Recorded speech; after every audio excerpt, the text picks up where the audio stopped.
U.S. Bank Voyager. Fuel, maintenance, and more.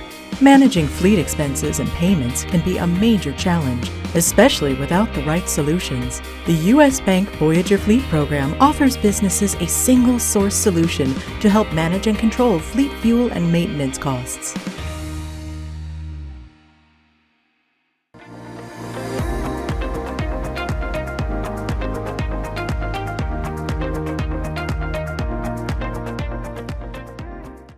Hi, welcome to the State of the Fleet Industry video series produced by Automotive Fleet magazine.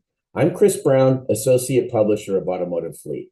In this episode, I connect with Brian Fielkow, who has spent 3 decades in fleet and transportation with a direct focus on safety. Brian's going to break some commonly held concepts on fleet safety. He's going to make us think. And with these new concepts, you can bring them back to your drivers and team to inspire positive change. As well, Brian's going to keynote the 2023 Fleet Safety Conference in Santa Clara, November 8th. I will welcome to this edition of State of the Fleet Industry. I'm here with Brian Fielkow. Brian's a renowned author and speaker. He's got 3 decades of experience in executive leadership in safety-related industries, with a focus in transportation and the logistics sectors. Brian is actually going to keynote the 2023 Fleet Safety Conference, November 8th in Santa Clara. And we want to kind of dig in today onto some of the themes he's going to be touching on. And it's really going to engage our fleet audience to kind of think about fleet safety a little bit differently. I'm really excited about this conversation, Brian. Thanks for joining us. Well, Chris, thanks for having me. I look forward to our conversation, and I really look forward to seeing you and everybody else at the Fleet Safety Conference. Sure. So let's get into some of these viewpoints that are really going to kind of poke and prod our fleet audiences, I think. I mean, you talk about safety. At the end of the day, safety becomes a hardcore business proposition. It drives profitability. And I warm up to that. I understand where you're going with that. But then you kind of hit me with safety is not a priority. I'm like, all right, what's that all about? Tell us, Brian. Well, sure. Let me start with safety not being a priority. I mean, if you see a sign on the wall somewhere that says safety is our priority, I always say tear it down, because safety isn't a priority. It's a core value. And there's a big difference. You see, priorities shift, they change. We could come to the office today with a list of things to do. The phone rings, there's a problem somewhere else. Our list got rearranged. Priorities, they can and they do compete with each other all the time, every day. That's sort of part of being in business. Values, on the other hand, are immutable. Nothing can or should compete with our core values. So if integrity is a core value, we may have a customer problem, but we're not going to lie. We're not going to compromise our integrity. Safety belongs there. I don't care how hot the issue is, how urgent the production matter is, the customer issue, we don't compromise safety. So just because we've got an urgent delivery, maybe we made a mistake and we have a mad customer, that doesn't give us a license to ignore our process and to let that urgent priority compete with safety. That's why I make the point that safety is not a priority. It's a value, because nothing can compete with your values. In contrast, priorities compete with each other day in and day out. Sure. All right. So how about this one? It's not an accident and it's not minor. What do you mean by that? Well, first of all, when we talk about it's not an accident, safety requires a different way of thinking. And I really don't like the word accident, because it implies, oops. It implies that, we made a mistake, my bad, And the reality is that most incidents, most crashes that we see have a degree of preventability. Now, are they 100% preventable by the driver? Are they 20%? I don't know. That's a matter of looking at the facts. But there's a degree of preventability. And as long as there's a degree of preventability, it's a crash. It's not an accident. We've got to treat it that way. And that leads me, Chris, to the second part, that you can't just look at the big ones, right? In other words, if your company has a big crash, there's severity, people are hurt, well, naturally, that's going to get your attention. But my point is that if that's all you look at, you're going to only become good at cleaning up the mess.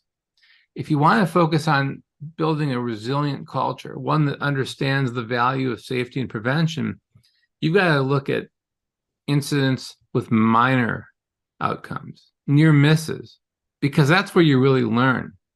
So I'll use an example of backing. Let's say a driver or a group of drivers back into a pole, or they back into, they don't back into the dock properly. If they do that enough times and you look the other way, ultimately they will back over a person. It's just a matter of when. So what you want to do is you want to focus on the behavior. Whether that driver backed into a pole or a person can be a matter of happenstance, right? It was our lucky day that there wasn't anybody standing there. And so what are you going to do? Are you going to wait until somebody is standing there? I don't think so.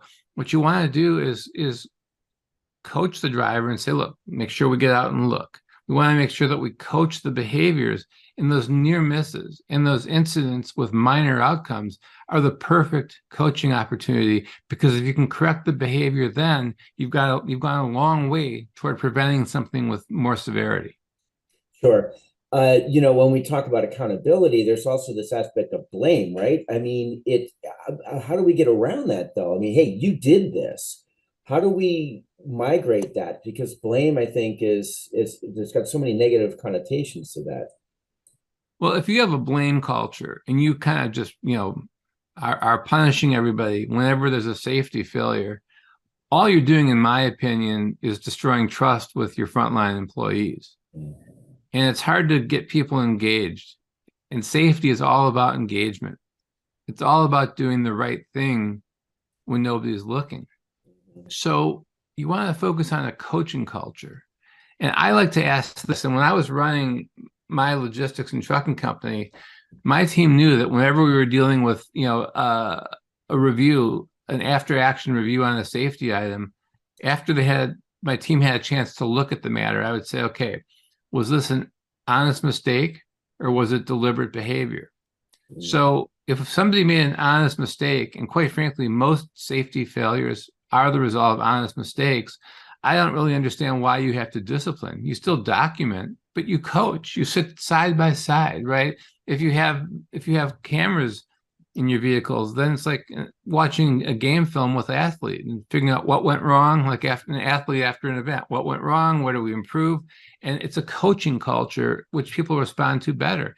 Now, if it's deliberate, reckless behavior, if somebody's, speeding through the school zone, well, then yes, you discipline. It may be one strike and you're out, but the behavior, to me, defines the approach much more than this one size fits all, strike one, strike two, strike three.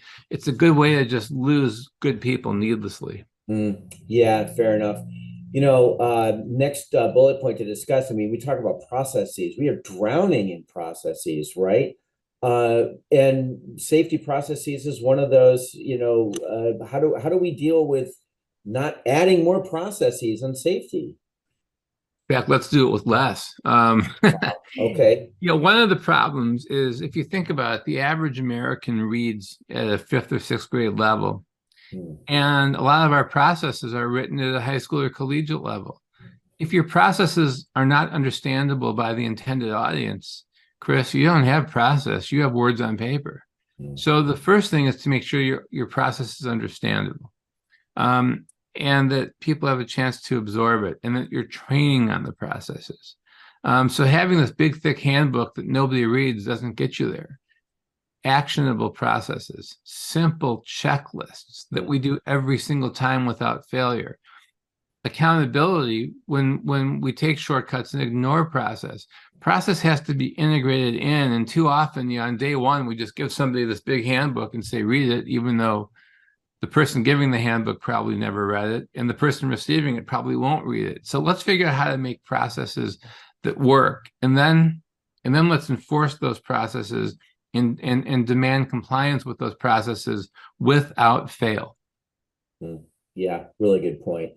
processes are part of departments, right? And safety is a department, but it's really not a department, or it shouldn't be viewed as a department. What do you think of that? Yeah, well, on processes being a department, one of the best things you can do is bring your frontline employees into the process development process. Don't develop the process around them. Bring them in, make them part of it, make them own it.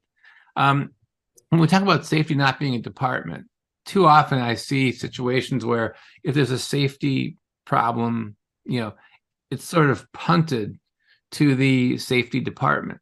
And so then operations kind of washes their hands. That can't be. There has to be an understanding that safety is a way of life. Everybody's responsible for it, from the C-suite throughout. But ultimately, operations, and only operations, is responsible for executing on safety, because who else has their hands on the wheel? Who else is making the safety sensitive decisions?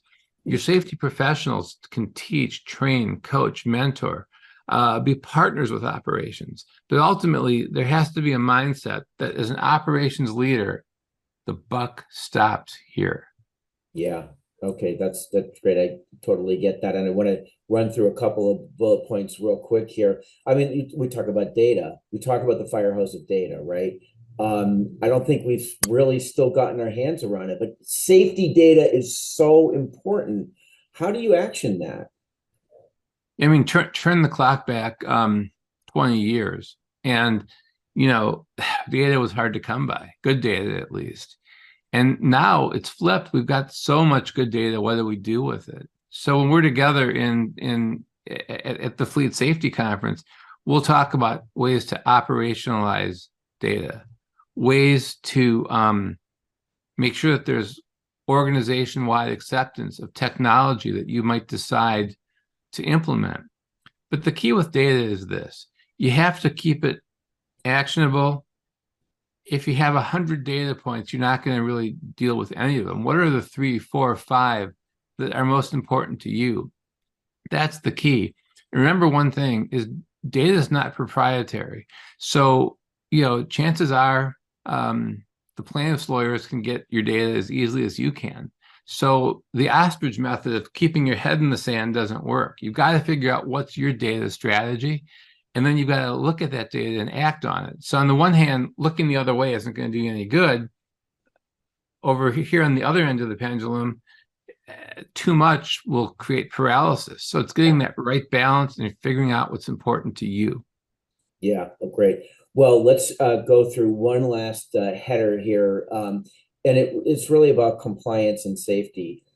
You're not necessarily safe just by being compliant. What do you think? Oh, completely. Look, compliance is important. So let me just start off with a big disclaimer. I'm not saying don't comply. Yeah. Compliance is very important, but look, the regulations spell the bare minimum. And safety has remarkably little to do with compliance. So let me give you an example we're all familiar with: the hours of service rules. Okay, so the hours of service say that somebody can drive, for example, 11 and work 14.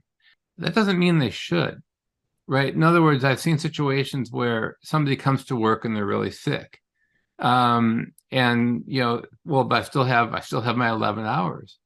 It doesn't matter if you're fatigued. It doesn't matter what your hours of service are if you're physically unable to drive.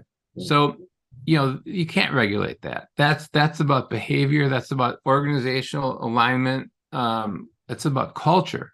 A great example is that horrific crash many years ago involving Tracy Morgan, where his limo was, hit from behind by a fatigued driver.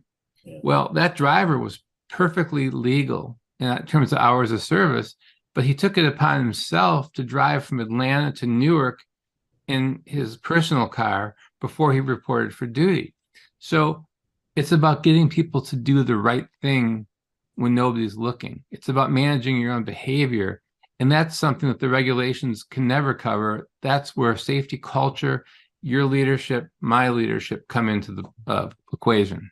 Yeah, really good point. Getting people to do the right thing when no one's looking, and leadership, that combination is really potent. And hey, Brian, thank you so much. We're going to be discussing this in depth November 8th in Santa Clara. Really looking forward to it. Can't wait. Thank you so much for having me. Awesome. Thank you.